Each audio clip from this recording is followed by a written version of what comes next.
Welcome students, 10th standard science 4th chapter carbon compounds. In the last session we finished with 3 homologous series. 3 ऐसे family names जिसके अंदर सारे organic compounds में कुछ properties similar थी और वो 3 homologous series थे alkanes, alkenes and alkynes. अब इस चैप्टर का एक और कंसेप्ट इसमें हम यहाँ पे कवर करेंगे, वो है फंक्शनल ग्रुप्स. अब वो क्या कंसेप्ट है उसके लिए यहाँ से रीड करना शुरू करते हैं. Carbon seems to be a very friendly element. Why is that? Because it forms compounds with more of the atoms. So far we have been looking at compounds containing carbon and hydrogen only. But carbon also forms bonds with other elements such as halogens. अब हम halogens किनको कहेंगे? Chlorine, fluorine, iodine, इनको halogens कहा जाता है. और carbon इनके साथ बॉन्ड बनाता है. ऑक्सीजन, नाइट्रोजन, सल्फर, इन सब के साथ कार्बन इजीली इलेक्ट्रॉन्स शेयर कर पा रहा है. That's why it is called as a friendly element. कभी गिव रीजन पूछ भी ले तो this sentence will be the answer for that. तो जो भी पहले तो हमने देखे थे हाइड्रोकार्बन्स, यानी compounds having hydrogen and carbon only. तो जब भी हाइड्रोजन को रिप्लेस करने के लिए इनमें से कोई एलिमेंट्स अगर आ जाते हैं तो उनको हम क्या कहेंगे देखते हैं. In a hydrocarbon chain which is made up of only carbon and hydrogen, one or more hydrogens can be replaced. One or more hydrogens can be replaced by these elements such that the valency of carbon remains satisfied. In such compounds, the elements which will replace hydrogen is referred to as heteroatom.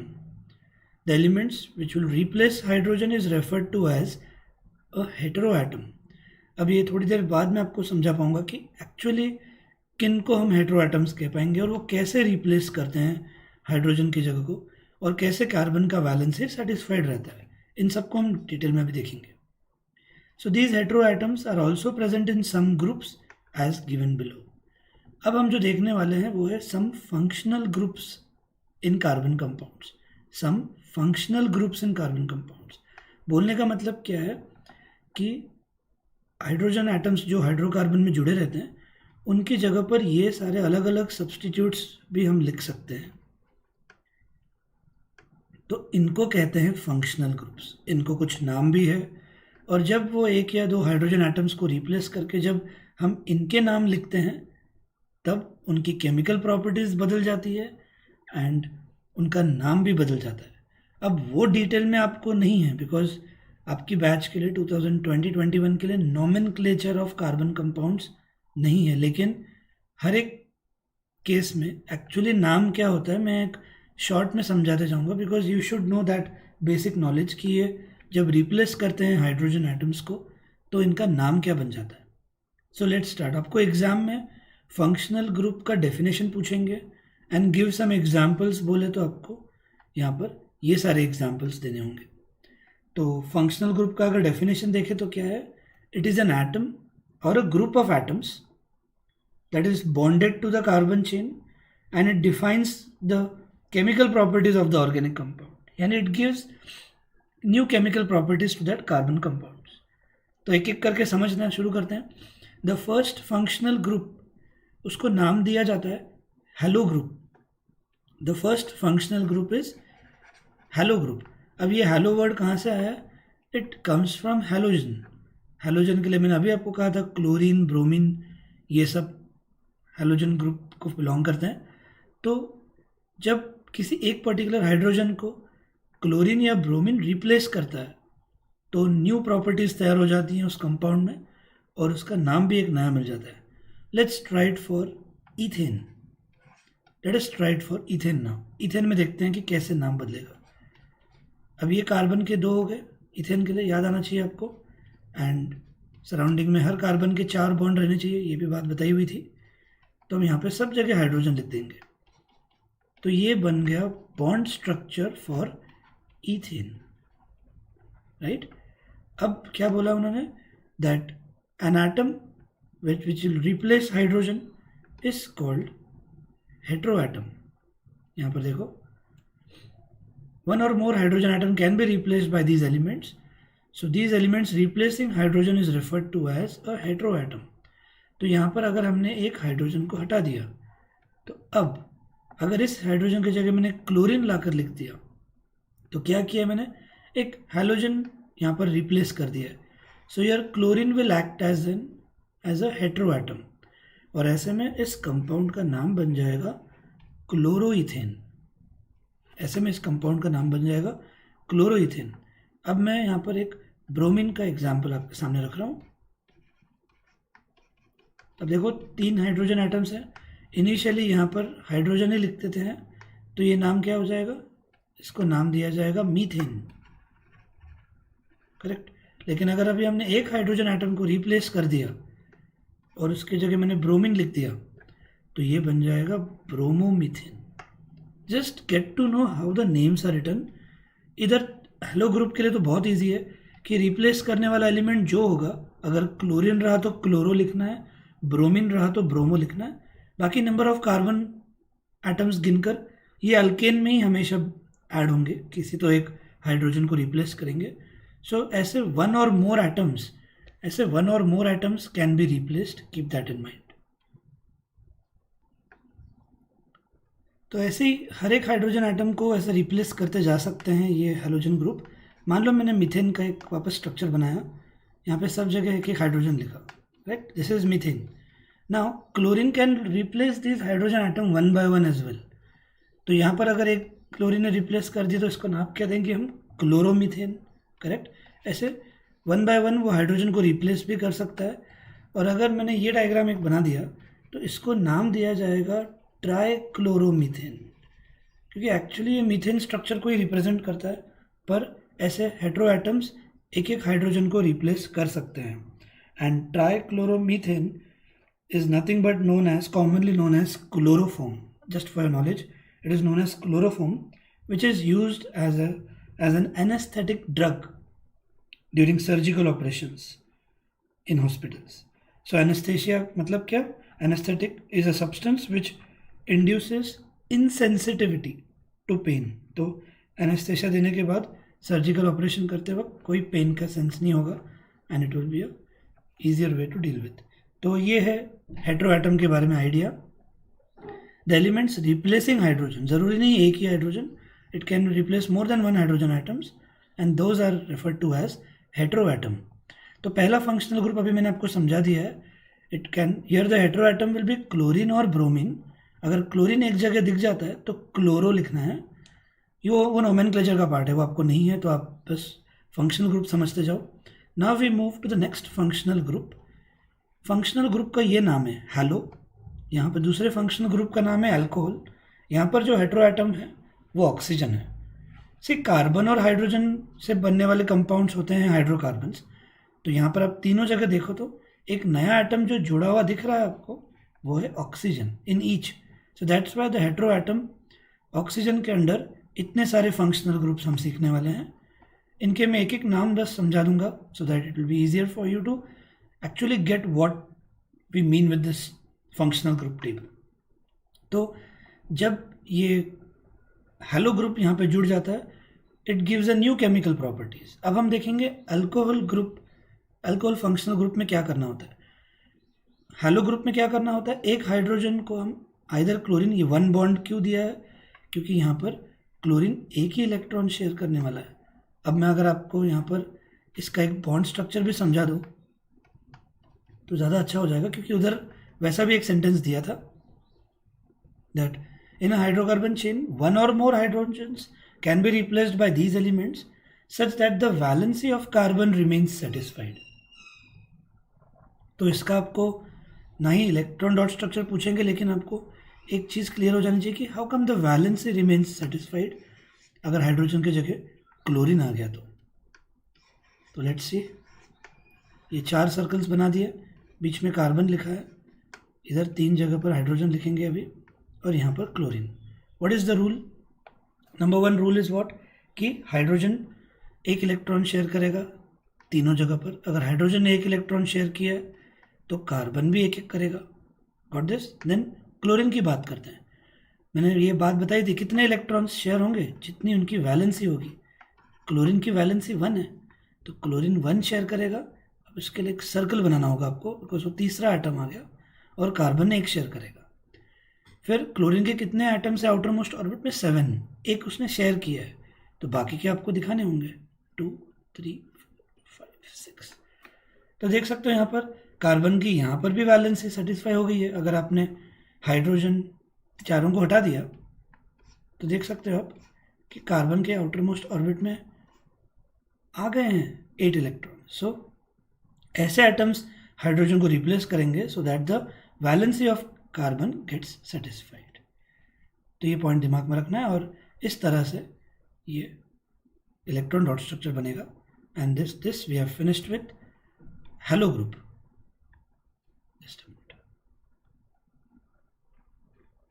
Now we move to the next second group, second functional group, which is alcohol group. तो alcohol group में जो hydrogen को replace करने वाला रहेगा वो रहेगा single bond OH, single bond OH। और यहीं पे हमने जो प्रीवियस केस में हमने जो देखा था it was single bond chlorine or bromine, correct. Now let's discuss the second functional group which is alcohol group. अब वापस मैं एक मीथेन का स्ट्रक्चर बना रहा हूँ एंड यहाँ पर देखते हैं अभी क्या होगा। तो अब एक हाइड्रोजन को जब OH रिप्लेस करने आ जाए तो ये पहला बेसिक स्ट्रक्चर किसका है बताना है आपको, 2 कार्बन एटम्स है, so it is ethane, correct. बस आखिर का E हटाकर आपको OL लिखना है। This is the nomenclature part which is not for your batch, but आपको समझना होगा पहले कि ये फंक्शनल ग्रुप कहाँ यूज़ होता है। तो ये ऐसे ही हर अल्केन मेंबर में ही काम में आएगा। हर अल्केन के मेंबर में एक हाइड्रोजन को अगर हमने रिप्लेस करके OH लिख दिया वो बन जाएगा इथेनॉल।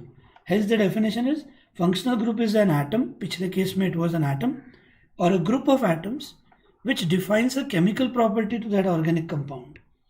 तो उधर एक नया केमिकल प्रॉपर्टी वो जोड़ देता है। जैसे अभी इथेन एक अलग केमिकल प्रॉपर्टीज थे, फिर अगर हमने उसमें एक जगह क्लोरीन डाल दिया तो वो हो गया क्लोरोइथेन।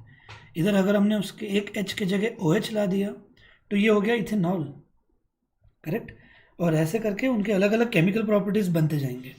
तो अल्कोहल एक अलग फंक्शनल ग्रुप है, एक अलग सेट ऑफ, इनमें भी हम होमोलोगस सीरीज बात कर सकते हैं। पहला क्या होगा फिर मिथेनॉल, फिर क्या होगा इथेनॉल, फिर क्या होगा प्रोपेनॉल। तो हम ये भी देख सकते हैं कि इनके ज़रिए भी एक होमोलोगस सीरीज बन सकता है। वैसे ही अगर पिछले केस में बात करें तो क्या बनेगा, क्लोरोमीथेन, क्लोरोइथेन, क्लोरोप्रोपेन, इनमें भी एक होमोलोगस सीरीज, एक फैमिली बन सकती है which will have similar chemical properties. But functional group का बेसिक मतलब क्या है, एक एटम और ग्रुप ऑफ एटम जो कभी अगर अल्केन फैमिली में जुड़ जाता है, किसी एक हाइड्रोजन को रिप्लेस कर देता है, that brings about a new chemical properties in that compound, and those are called as functional groups.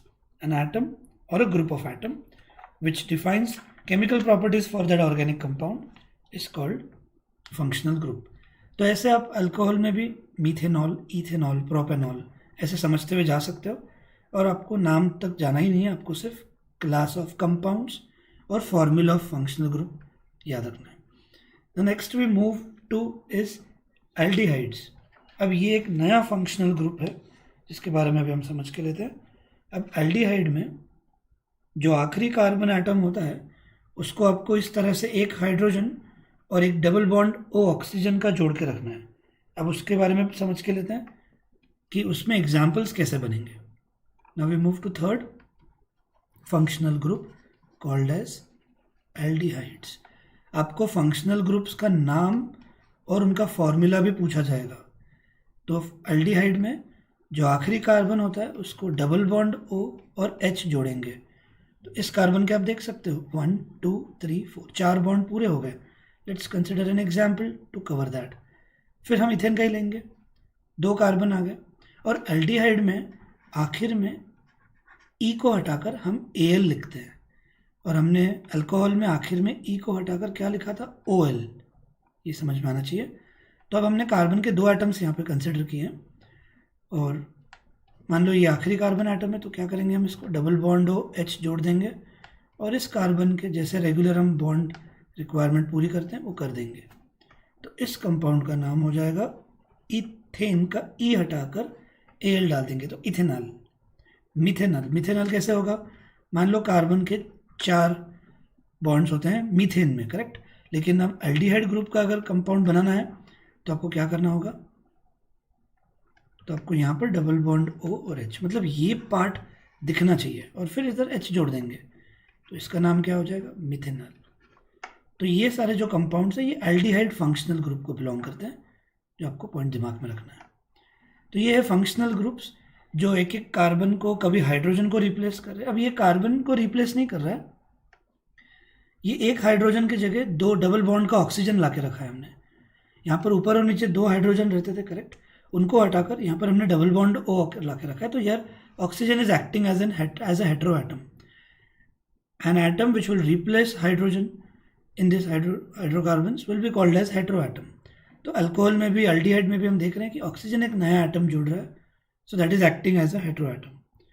So the 2 simple aldehydes are methanol and ethanol, और मिथेनॉल को एक और नाम दिया जाता है, दैट इज फॉर्माल्डिहाइड। फॉर्माल्डिहाइड, और इसका यूज क्या है? मिथेनॉल और formaldehyde is used in making plastics for plugs and sockets. And ethanol, जिसको और एक नाम दिया था हमने, उसके लिए है एसिटाल्डिहाइड। नहीं है आपको वो सब, बस for your knowledge, it is a solution of methanol in water is used to preserve, methanol का यूज है वापस, a solution of methanol in water is used to preserve biological specimens। अपने कहीं ना कहीं लैब में देखे होंगे कि कोई पर्टिकुलर इंसेक्ट, एनिमल या कोई पर्टिकुलर ऑर्गन को अगर प्रिजर्व करके रखना है तो a solution of methanol in water is used to preserve biological specimen। Keep that in mind, and we have finished with 3rd functional group. Now we'll move to the 4th functional group, which is ketone, अब इसका क्या formula है? अब इसमें आपको दिया ऐसा है तो आप समझ रहे होंगे कि लास्ट कार्बन में ही अगर हम डबल बॉन्ड O देते हैं तो चल जाएगा। If you try that way, let's discuss कि कैसे कंपाउंड बन सकते हैं इसमें। जस्ट मान लो मैंने इथेन का स्ट्रक्चर बनाया, विच इज C', करेक्ट, और अगर आपने इसका फॉर्मूला देखा तो डबल बॉन्ड O है, यहाँ आपने दे दिया, फिर यहाँ 3 जगह आप क्या करोगे? हाइड्रोजन लिखोगे, और यहाँ पर भी एक बॉन्ड बचता है, उधर भी हाइड्रोजन लिख दोगे। तो फिर इजीली ध्यान जाना चाहिए, अरे ये तो C डबल बॉन्ड OH बन गया, और ये तो अभी हमने इथेनॉल एल्डिहाइड ग्रुप में देखा था। तो कीटोन में फिर ये कैसे दिया उन्होंने कि इधर कुछ भी नहीं, तो हम हाइड्रोजन ही लिखने वाले हैं। तो इन्होंने वो इनकम्प्लीट स्टफ दिया हुआ है।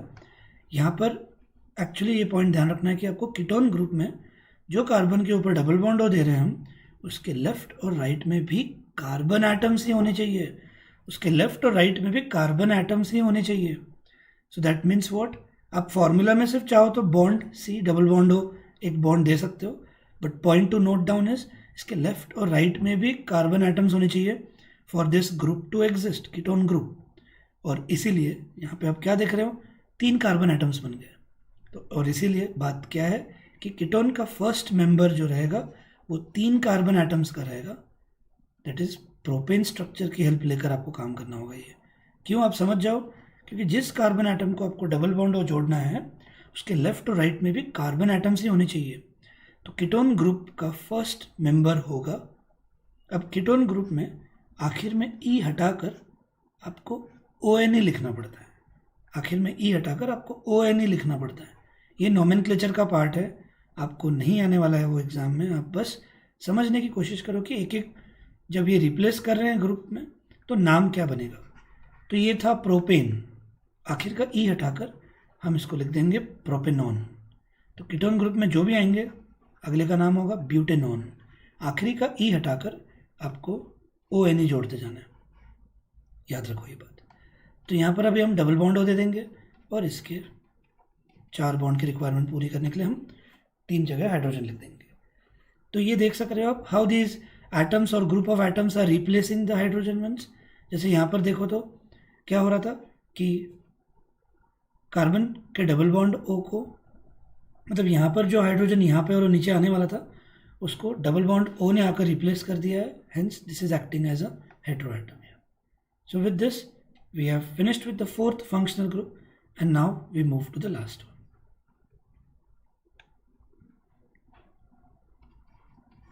The fifth one. The fifth one is carboxylic acid. Carboxylic acid. आपको सिर्फ फंक्शनल ग्रुप का डेफिनेशन और ये टेबल प्रिपेयर करना है, नथिंग एल्स. तो कीप दैट इन माइंड. ये अगर नाम या नोमेनक्लेचर डिफिकल्ट लग रहा है, करने की ज़रूरत नहीं है. Now the fifth functional group is carboxylic acid. और यहाँ पर अगर देखें तो जो कार्बन आइटम है उसको आपको डबल बॉन्ड OH जोड़ना है, और यहाँ पर आप वो आखिरी कार्बन आइटम में जोड़ सकते हो, क्योंकि 4 बॉन्ड्स की रिक्वायरमेंट यहाँ पर पूरी होती जा रही है. तो हम फिर से एग्जांपल अभी यहाँ पर कार्बोक्सिलिक एसिड में इथेन का लेंगे कि कार्बन के 2 एटम्स बना दिए, तो ये इथेन के लिए बन जाएगा. अब आखिरी कार्बन आइटम को हम डबल बॉन्ड OH जोड़ देंगे, और इस कार्बन आइटम के 3 बॉन्ड्स पूरे. तो यहाँ पर अगर आप देखो तो कार्बन के डबल बॉन्ड O-OH है, और एल्डिहाइड ग्रुप में हमने जो देखा था कार्बन को डबल बॉन्ड O-H था. तो फ़र्क है, नोटिस करने रखना है, याद रखो ये बात. 9 मिनट. तो ये एल्डिहाइड ग्रुप है, कार्बन को डबल बॉन्ड OH, और कार्बोक्सिलिक एसिड में फॉर्मूला जो बनेगा वो रहेगा C डबल बॉन्ड OH. मैं आपको हर बार एक एग्जांपल देने की कोशिश कर रहा हूँ कि ये कैसे एक बाकी के हाइड्रोजन को रिप्लेस कर पा रहे हैं. जैसे यहाँ पर देखो कार्बन के इधर हम लोग हाइड्रोजन लिखते हैं, लेकिन उन्होंने यहाँ पर हाइड्रोजन को रिप्लेस करके रखा है. तो इसमें वापस ये इथेन था, आखिरी का E हटाकर यहाँ पर लिखना होता है OIC एसिड. तो ये हो जाएगा इथेनोइक एसिड. ये क्या हो जाएगा? Ethanoic acid. Got the point. और इथेनोइक एसिड का ही डाइल्यूट सोल्यूशन जो रहता है is nothing but vinegar. Just for your information, ethanoic acid को ही एसिटिक एसिड कहते हैं, और ये फॉर्मूला है आपके सामने. और इसी को डाइल्यूट करने के बाद जो सोल्यूशन यूज होता है वो है vinegar, used as a preservative. Now you should know why it will work as a preservative. It is an acid, ठीक है. Even though it's a weak acid, edible है, हम कंज्यूम भी करते हैं in pickles, Chinese food stuffs में. पर preservative की तरह काम क्यों करेगा? क्योंकि no bacteria can survive in an acidic atmosphere. Hence vinegar एक प्रिजर्वेटिव का काम कर लगा. और ये कार्बोक्सिलिक एसिड का हमने फंक्शनल ग्रुप कवर कर लिया. सो विद दिस, ये बात है, देखो the functional group is attached to the carbon chain through this valency by replacing 1 hydrogen atom or atoms, right. Now just cover this theory part. ये part रह गया cover करना. इस पर जो क्वेश्चन एग्जाम में पूछते हैं वो है, what are the 2 properties of carbon which led to the huge number of carbon compounds we see around us? 2 main reasons for carbon forming a large number of compounds. Why does carbon form strong bonds with most other elements? तो इन सबको भी समझने की कोशिश करेंगे. The number 1 property is catenation. तो definition जैसे यहाँ पर दी हुई है उसी हिसाब से आपको आंसर कवर अप करना है. So what is the definition? Carbon has a unique ability. Carbon has a unique ability to form bonds with other atoms of carbon, giving rise to large molecules. This property is called catenation. These compounds may have long chain of carbon, हमने देखा था, branched chain भी देखा था, or even carbon atoms arranged in rings. In addition, carbon atoms may be linked by single, double or triple bond. ये भी हमने cover किया है. तो यहाँ तक आपको आंसर का फर्स्ट पॉइंट लिखना होगा. इसके आगे जो 2 पॉइंट्स दिए गए हैं, that is just the definition of 2 different compounds जिनको हमने कवर किया था. Compounds of carbon which are linked by only single bond between the carbon atoms. जिन भी कंपाउंड्स में कार्बन एटम्स अगर सिंगल बॉन्ड से लिंक्ड है उनको हम सैचुरेटेड कंपाउंड्स कहते हैं. Example were all alkanes. And compounds of carbon having double or triple bonds between their carbon atoms are called unsaturated compounds. तो इनको हमने ऑलरेडी कवर किया हुआ है पॉइंट, करेक्ट. तो just you have to write this first point as catenation, the unique ability of carbon to form bonds with other atoms of carbon, giving rise to large molecules. Now why carbon has this unique ability? You should know, because carbon will share electrons, right. और share करने की वजह से उसमें वो unique ability आ गई है. So this is one reason why carbon can form bonds or huge number of carbon compounds. No other element will exhibit the property of catenation to the extent seen in carbon compounds. यानी carbon compound जितना अच्छे से catenation के जरिए large chain से compounds बना सकते हैं और कोई एलिमेंट ऐसा नहीं कर सकता. सिलिकॉन भी शेयर ही करता है, फिर वो क्यों नहीं? Silicon will form compounds with hydrogen which have chains of up to 7 और 8 एटम्स. मतलब सिलिकॉन के अपने एटम का वो और 7 या 8 एटम्स के साथ एक हद तक चेन बना सकता है, but these are very reactive, तो वो चेन्स में ब्रेक भी जल्दी हो सकता है. लेकिन कार्बन की बात करें, carbon can form a very very long chain. उसमें अगर बात की जाए तो सोप मॉलिक्यूल्स जो होते हैं C17H35COOH, सोडियम स्टीयरेट. आप कोई भी सोप यूज़ कर रहे हो, पीछे इंग्रेडिएंट्स में सबसे पहला कंपाउंड आपको यही दिखेगा. आप देख सकते हो कितनी लंबी चेन बनाई होगी, कितना लंबी चेन का ये मॉलिक्यूल है, COONA, सोडियम स्टीयरेट. तो ये इस तरह से कंपाउंड यहाँ पर बनता हुआ दिख रहा है आपको. C17 कार्बन की कितनी बड़ी चेन बन पा रही है और वैसा सिलिकॉन नहीं कर पा रहा है. What is the reason, we are going to see. तो उसके लिए आगे बढ़ते हैं. The carbon carbon bond is very strong and hence stable, but why not silicon? Silicon bond is that strong, इसको डिस्कस करेंगे हम. तो कार्बन कार्बन बॉन्ड बहुत स्ट्रॉन्ग होने की वजह से आप इसी पॉइंट को इधर एक ये भी कंटिन्यू कर सकते हो. यहाँ तक तो आपने लिखा ही है, ये एक पॉइंट भी आप जोड़ सकते हो कि कार्बन कार्बन बॉन्ड बहुत स्ट्रॉन्ग है और स्टेबल भी है. This gives us a large number of compounds with many carbon atoms linked to each other. Definitely at this point as well. So number 1 is done. Catenation की वजह से carbon बहुत लंबी चेन्स और स्ट्रॉन्ग बॉन्ड्स बना सकता है. अब कार्बन कार्बन बॉन्ड स्ट्रॉन्ग क्यों है और सिलिकॉन सिलिकॉन बॉन्ड वीक क्यों रहेगा, इसको डिस्कस करेंगे. Second point which you have to cover in the answer is tetravalency. Now what do you mean by tetra? Tetra stands for 4, correct. Tetra stands for 4. Carbon का atomic number क्या है? 6 और उसका configuration है 2,4, तो उसकी valency 4 रहेगी, correct. Since carbon has a valency of 4, it is capable of bonding with 4 other atoms of carbon. देखा हमने ये बात भी. और with atoms of some other monovalent elements. अब याद करो कार्बन के हमने सराउंडिंग बॉन्ड्स के सराउंडिंग में कौन कौन से एटम्स को हमने लिखा हुआ था. Try to recall.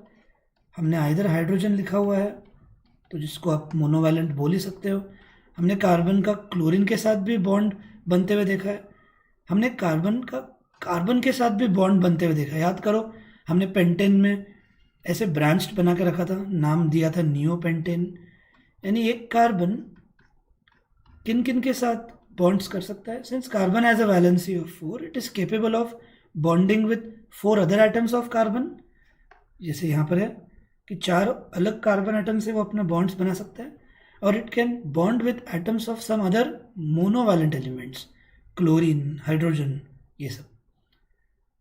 Compounds of carbon are formed with oxygen, hydrogen, nitrogen, sulfur, chlorine and many other elements, giving rise to compounds with specific properties. तो जो एलिमेंट के साथ वो बॉन्ड बनेगा उसके कुछ स्पेसिफिक प्रॉपर्टीज आ जाएंगे. Hence those will depend on the elements other than carbon present in the molecule. Easy है समझने के लिए कि कार्बन जिस भी एलिमेंट के साथ कंपाउंड बनाएगा उसके स्पेसिफिक प्रॉपर्टीज उसमें जुड़ जाएंगे. सो कौन से स्पेसिफिक प्रॉपर्टीज जुड़ेगी? It depends on the elements other than carbon present in that molecule. And here is the reason why carbon carbon bond is strong. Answer पूछ सकते हैं एग्जाम के लिए. तो tetravalency will be the second point. तो आपको answer इधर ही and करना है. अगर ये पूछते हैं give 2 properties by which or give 2 reasons for carbon forming a large number of compound. Name the type of bonding अगर पूछे उन्होंने तो you will write covalent compounds, covalent bonds. Name the type of bonding formed in most of the carbon compounds. You will write covalent bond. Define covalent bond. The bond formed by sharing of electrons is called covalent bond. And why does carbon form compounds? Mainly by this kind of bonding, तो आप ये दो reason लिखोगे, catenation और tetravalency, right. तो अब हम देखेंगे, डिस्कस करेंगे कि क्यों कार्बन कार्बन बॉन्ड्स स्ट्रांग होते हैं। Again, the bonds that carbon forms with other elements are very strong, making this compound exceptionally stable. तो यही बात थी, देखो कि सिलिकॉन में क्या बात कर रहे थे ये लोग कि silicon can form a chain of up to 7 to 8 atoms, और वो भी कंपाउंड रिएक्टिव होने की वजह से इमीडिएटली सिलिकॉन को कोई और रिप्लेस भी कर देता है, इसलिए उससे ज़्यादा बड़ी चेन वो नहीं बना सकते हैं। पर कार्बन इतनी बड़ी चेन क्यों बना पाता है? तो यहाँ पर हमने रीड किया था कि कार्बन कार्बन बॉन्ड भी स्ट्रांग है, और यहाँ पर बोला है कि कार्बन जो अलग एलिमेंट्स के साथ बॉन्ड बनाएगा वो भी बहुत स्ट्रांग हो जाता है। And why is that? One reason for the formation of strong bond by carbon is its small size. यानी अगर इसमें पॉइंट बताने गया मैं आपको कि कार्बन में कौन से ऑर्बिट के इलेक्ट्रॉन्स शेयर होने वाले हैं? सेकेंड ऑर्बिट के, राइट? याद आता है, सेकेंड ऑर्बिट के। और अगर सिलिकॉन की बात करें, उसका एटॉमिक नंबर है 14, तो वो हो जाएगा 284। तो सिलिकॉन में कौन से ऑर्बिट के इलेक्ट्रॉन्स शेयर होने वाले हैं? थर्ड ऑर्बिट के। तो जो ऑर्बिट न्यूक्लियस के करीब है उसके शेयर्ड इलेक्ट्रॉन्स ज़्यादा स्ट्रांगली होल्ड किए जाते हैं। तो कार्बन में सेकेंड ऑर्बिट के इलेक्ट्रॉन्स शेयर हो रहे हैं, राइट? तो कार्बन कार्बन के बीच में बॉन्ड स्ट्रांग हो गए क्योंकि second orbit is closer to nucleus, तो वो शेयर्ड इलेक्ट्रॉन्स भी स्ट्रांगली होल्ड किए जाएंगे। पर सिलिकॉन के थर्ड ऑर्बिट के इलेक्ट्रॉन्स को शेयर करना है तो कहीं ना कहीं थोड़ा न्यूक्लियस का फोर्स ऑफ अट्रैक्शन कम पड़ता है as we go away from the nucleus. तो थर्ड ऑर्बिट के इलेक्ट्रॉन्स ज़्यादा स्ट्रांगली होल्ड नहीं किए जाएंगे जितना सेकेंड ऑर्बिट के होने वाले हैं। So keep that in mind that the reason is, one reason for the formation of strong bond by carbon is its small size. This enables the nucleus to hold on to the shared pair of electrons strongly. The bonds formed by elements having bigger atoms are much weaker. अब इस point को मैं example के जरिए समझा देता हूँ। The bonds formed by the elements having bigger atoms are much weaker. सबसे पहले कार्बन और हाइड्रोजन के बीच में सबसे स्ट्रांग बॉन्ड होगा। क्यों? क्योंकि हाइड्रोजन का तो एक ही ऑर्बिट है, सबसे पहले ऑर्बिट का इलेक्ट्रॉन शेयर हो रहा है, और कार्बन में दूसरे ऑर्बिट का। कोई बात नहीं, लेकिन हाइड्रोजन के पहले ऑर्बिट का ही जब इलेक्ट्रॉन शेयर हो रहा है तो न्यूक्लियस की पकड़ सबसे ज़्यादा यहाँ पे होगी, तो कार्बन हाइड्रोजन के बीच में बॉन्ड सबसे स्ट्रांग होगा। Then after that carbon carbon के बीच में बॉन्ड सेकेंड लेवल पर स्ट्रांग होगा। फिर कार्बन और क्लोरीन के बीच में बॉन्ड कम स्ट्रांग रहेगा बिकॉज क्लोरीन का थर्ड ऑर्बिट का इलेक्ट्रॉन शेयर होने वाला है, और इवन दो कार्बन का सेकंड हो रहा है पर क्लोरीन का थर्ड ऑर्बिट उस शेयर्ड इलेक्ट्रॉन को होल्ड करेगा, तो कहीं ना कहीं ये बॉन्ड वीक रहने वाला है। यही वो बात कर रहे हैं, जितना एटम हम बढ़ा लेंगे तो उसके आउटर मोस्ट ऑर्बिट न्यूक्लियस से दूर रहने वाले हैं, वो जब शेयर होंगे तो वो बॉन्ड इतने स्ट्रांगली होल्ड नहीं कर पाएंगे जितना छोटे एटम्स के लिए होने वाला है, लाइक हाइड्रोजन कार्बन। ये वो पॉइंट का मीनिंग है। The bonds formed by the elements having bigger atoms are much weaker. क्योंकि बड़े एटम्स जब शेयर करेंगे तो उनके आउटर मोस्ट ऑर्बिट तीसरे चौथे रहेंगे, वो शेयर करने वक्त उतने इलेक्ट्रॉन स्ट्रांगली होल्ड नहीं होने वाले क्योंकि न्यूक्लियस की फोर्स की पकड़ कम रहेगी। तो ये उस सेंटेंस का मीनिंग है। आप चाहो तो ये भी एक पूरा पैराग्राफ उस आंसर में जोड़ सकते हो, to be on a safe side. So with this we have covered this point as well. और एक लास्ट पॉइंट, लास्ट दो पॉइंट्स जो मुझे कवर करने थे वो है organic compounds. They can ask you the meaning of this, so thought to cover it. What are organic compounds? Organic compounds और द कंपाउंड्स ऑफ कार्बन। एक सिंपल डेफिनेशन देने गए तो यहाँ पे वो चीज़ें नहीं दी हुई है। The compounds of carbon are known as organic compounds.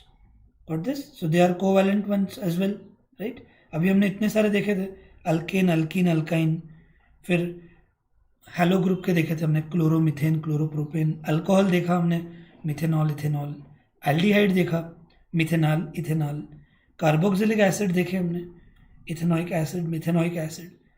So these are all organic compounds. Organic compounds occur in all living things like plants and animals, correct? So initially all the organic compounds were extracted from natural materials obtained from living things. जो यहाँ पे point शायद दिया है, yes, third point, these compounds were initially extracted from natural substances and it was thought that these carbon compounds could be only formed within a living system. That is, it was postulated as a vital force. But Friedrich Wöhler disproved this by preparing urea. अब urea का formula जो है उसमें भी carbon present है, but he prepared it from ammonium cyanate. तो उसने एक केमिकल सब्सटेंस से ये प्रूव किया कि ज़रूरी नहीं है वो सिर्फ लिविंग बींग से बन सकते हैं, but carbon compounds except for carbides, oxides और ऑक्साइड्स ऑफ कार्बन और carbonate and hydrogen carbonate continued to be study under organic chemistry. तो यानी बाकी के लिविंग बींग्स में ही पाए जाएंगे, पर ये कुछ है जो केमिकली इंडस्ट्रियली बनाए जा सकते हैं. सो organic compounds occur in all living things like plants and animals, and compounds of carbon are known as organic compounds. Keep this in mind. Then एक last part जो ये बाकी था, एक sentence proof. Here it is. Such bonds which are formed by sharing of an electron pair between two atoms are known as covalent bonds. ये clear हुआ? अब ये पैराग्राफ स्टूडेंट्स का डाउट रहता है. Covalently bonded molecules are seen to have strong bonds within the molecule. मतलब मान लो अगर मैंने मीथेन का ही एग्जाम्पल दिया आपको, यहाँ पे पहले देखते थे,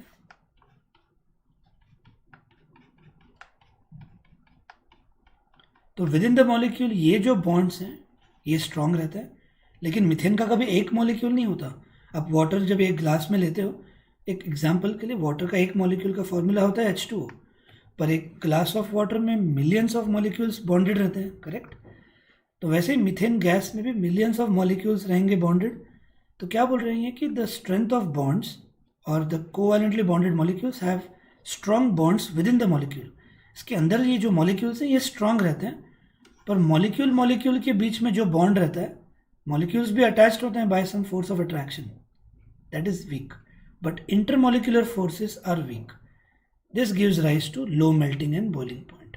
हम मॉलिक्यूल्स के बीच का फोर्स ऑफ अट्रैक्शन ब्रेक कर रहे होते हैं, ये इंटरमॉलिक्यूल ब्रेक नहीं कर रहे होते हैं. So within a molecule the bonds are strong, but intermolecular force यानी दो मॉलिक्यूल्स के बीच में जो फोर्स ऑफ अट्रैक्शन है वो वीक रहता है, which gives rise to low melting and boiling point. Keep this point in mind and now will cover a last one which is remaining. एक बीच में अनसैचुरेटेड कंपाउंड का इन्होंने आपको एग्जाम्पल या ड्रॉ करने को बोलते हैं, वो है बेंजीन. आपको बेंजीन का फॉर्मूला याद रखना है, इट्स C6H6. आपको बेंजीन का फॉर्मूला जो याद रखना है वो है C6H6, ठीक है. अब आखिर में ENE है, यानी सॉर्ट ऑफ ये अल्कीन फैमिली को बिलोंग कर रहा है, जिसमें कार्बन कार्बन के बीच में डबल बॉन्ड होता है, करेक्ट. पर अल्कीन में हमने क्या देखा है कि किन्हीं दो कार्बन के बीच में डबल बॉन्ड होता है, पर यहाँ पर ऐसा नहीं होगा. ये एक ही एक्सेप्शनल कंपाउंड है जिन्होंने टेक्स्ट बुक में इन्होंने ट्राई किया, और इसके लिए आपको इस तरह से साइक्लिक वे में आपको ड्रॉ करना है.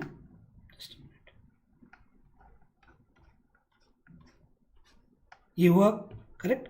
देन इसके हर एक कार्बन को एक ही हाइड्रोजन जोड़ना है, because what was the formula was C6H6, correct. तो आपको ये पॉइंट ध्यान में रखना है, ठीक है. देन अगर आप हर कार्बन के नंबर ऑफ बॉन्ड्स देखें तो इस कार्बन के 1 2 3, इस कार्बन के देखें तो 1 2 3. तो यहाँ पर उसको स्टेबल करने के लिए हम किन्हीं भी दो कार्बन एटम के बीच में डबल बॉन्ड रख देंगे, और इस तरह से चेक करो आप हर एक कार्बन के साइड में 4 बॉन्ड है या नहीं. तो ये एक ही एक्सेप्शनल केस है जहाँ पर हर कार्बन के साइड में 4 बॉन्ड्स की रिक्वायरमेंट पूरी करने के लिए आपको अल्टरनेट डबल बॉन्ड देना है. आप कहीं से भी शुरुआत कर सकते हो, just take care that alternate carbon atoms के बीच में आपको डबल बॉन्ड देना है. इसके बाद आप हर कार्बन के साइड में चेक करो तो 4 बॉन्ड्स की रिक्वायरमेंट पूरी हो गई है. And hence this is the compound benzene, जिसके बारे में उन्होंने यहाँ पर एक डायग्राम दिया हुआ था and is asked in board exams as well.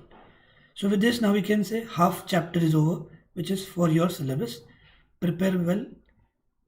Thank you.